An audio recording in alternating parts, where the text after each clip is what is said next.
ඉතින් ආයිබෝවන් වාසනාවන් කියන්නේ මොකද වාසනාවන් කියන්න පුළුවන් වීඩියෝ එකක් නෙමෙයි අද කරන්නේ. ඉතින් අද තා වීඩියෝ එකක් කරන්න කියලා මොකද හේතුව දන්නවද? ඊයේ මට අහන්න ලැබුණා කුලියාපිටිය අපරාධංශයේ OIC මහත්තයා ගැන. මහත්තයෙක් නෙවෙයිනේ, මහත්තයා කියනවා සර් කියනවා නේද?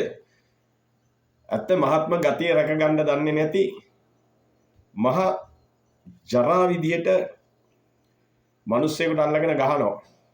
ඔය සිද්ධිය මීට අවුරුදු 30කට 35කට ඉස්සෙල්ලා අපි දැක්කා පාරේ මිනිස්සුන්ට ගගහා යන පොලිස් නිලධාරී. දැන් ඒක විනය හදාගෙන දැන් ඇත්තටම පොලිසියට ගෙනහිල්ලා ගහන තත්ත්වයක් දැන් තියෙනවා. නැත්තේ නැහැනේ. පොලිසියට ගෙනහිල්ලත් ගහනවා. හැබැයි මේ මිනිස්සයා මොන වරදක් කළාද කියලා අපි දන්නේ නැහැ. එහෙමත් නැත්නම් පෞද්ගලික තරහක් පිරිමැව්වද කියලා දන්නෙත් නැහැ. කොහොම නමුත් සතෙකුට එහෙම ගහන්න බෑනේ දැන්. සත්ව හිංසාව ගැනත් මේ මානව හිමිකම් තියෙනවා දැන්.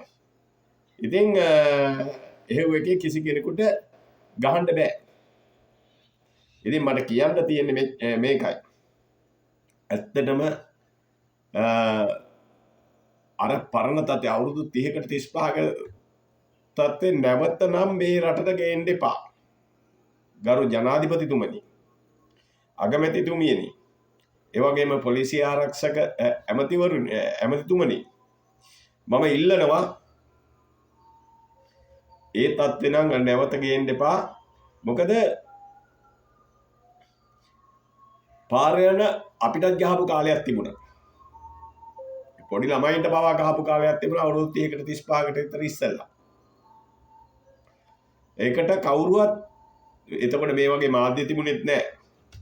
සෝෂල් මීඩියා අරවා මේව මුකුත් තිබුණේ නැහැ. එතකොට ගුටි කෑවා, ඒ දකින්න කට්ටිය දැක්කා, ඉවරයි. දැන් එහෙම කරන්න බෑනේ. දැන් ඕන තැනක කැමරාව තියෙනවා, ෆෝන් එක තියෙනවා, කැමරාව තියෙනවා. එහෙමත් නැත්නම් CC කැමරාව තියෙනවා. කිසි කෙනෙකුට මිනිස්සුන්ට හැංගිලා වැඩ කරන්න බෑ. ඒකෙන් තමයි අද ඇත්තටම පොලිස් නිලධාරී සමහර සත්තු වගේ ඉන්නවනේ.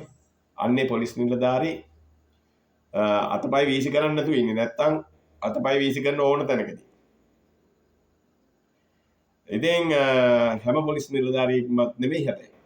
මිනිස්සු වගේ ඉන්න පොලිස් නිලධාරී ඕන තරම්.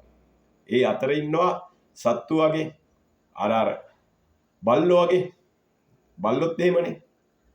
බල්ලට බල්ලා හපා ගෑවේ නැතත් බොක් ගාලා බුරනවා. ඒ බල්ලගේ රාජකාරිය. බල්ලට තියෙන රාජකාරිය තමයි මිනිස්සෙක් කෙනෙකුට ගෙදර මිනිස්සුන්ට දැනුම් දෙන්න ඕන. හපා ගෑවේ නැත මේ බුරලා හරි මිනිස්සුන්ට දැනුම් දෙන්න ඕන. ගෙදර තමන්ගේ හාම්පුතාට දැනුම් දෙන්න ඕන අන්න කවුරු හරි එනවා කියලා. එතකොට දැන් හපා කරන සතෙක් හිටියොත් එහෙම සමහර වෙලාවට ගෙවල් වල ගේට්ටු වල ගහනවා බල්ලාගෙන් ප්‍රවේශ සම්වන්න කියලා. එහෙම ගහන්න නැති ගෙවලුත් තියෙනවා. බල්ලා හපා කරනවා. අනේ ප්‍රශ්නයක් නෑ, ඕන කෙනෙකුට කන්න. මම මේ බල්ලා බඳින්නේ නෑ, නිදහසේ තියනවා කියලා. හැබැයි ඉතින් මේ බල්ලා ඇවිල්ලා තමන්ගේ හාම්පුතාව ආරක්ෂා කරන්න ඕනම ජඩ වැඩක් කරනවා. හාම්පුතා දැනගන්න ඕන බල්ලා බඳිනවාද, මේ බල්ලා තව කෙනෙකුට කයිද. හැබැයි තමන්ගේ සීමාවේ තමයි ඒ බල්ලාගේ සයිස් එක දාන්නේ. තමන්ගේ වත්තේ තියෙන සීමාවෙන් පිටට ඒ බල්ලා යන්නේ නැහැ. සීමාවට ඇතුළු වුණොත් අනිවාර්යයෙන්ම මේ බල්ලා කනවා. හැබැයි ඉතින් සීමාව කඩාගෙන යන පිටසක් තමයි මේ පොලිස් නිලධාරීන්. ඒක ඉතින් යන්න ඕනේනේ. රටේ මොනවා හරි වරදක් සිද්ධ වෙනවා නම් අනිවාර්යයෙන්ම පොලිස් නිලධාරියා කියන කෙනා යන්න ඕනේ. ගිහිල්ලා ඒ අය උසාවි නියෝගයක් තිබුණත් නැතත් දුප්පත් මිනිස්සුන්ට ඉතින් උසාවි නියෝගය කියලා කතා කළොත් එහෙම කන්ට ගහලා එන්න කියන සයිස් එකේ මිනිස්සුනේ. උසාවි නියෝග අරන් යන්නේ නැහනේ. එහෙම අරයි යනවා තමයි අපි වගේ දුප්පත් මිනිස්සුන්. හැබැයි ලොකු සල්ලිකාරයෙක් කෝටිපතියෙක් හොඳ නීතිය ගැන දන්න කෙනෙක් හිටියොත් එහෙම උසාවි නියෝගයේ ගේන්න ගියොත් නකුට අකුණගෙන යන වෙලාවල් ඕන තරම් අපි දැකලා තියෙනවා. ඉතින් කියන්න තියෙන්නේ අර අවුරුදු 30 35 කාලේ යුගය නැවත ගේනවා. මේ මිනිස්සයා විනය මොනන් තරම් පිරිහිලාද කියන සිගරට් එකක් බිබී තමයි අර මිනිස්සයාට ගහන්නේ. අනිත් එක තමයි මේ මිනිස්සයාව මාවතගම පොලිසියට මාරු කළා.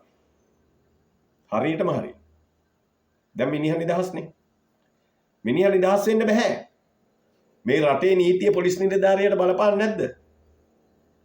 මේ නිලධාරියා වෙනුවෙන් කරන්න ඕන නීතිමය පියවර ටික ගන්න ඕනි.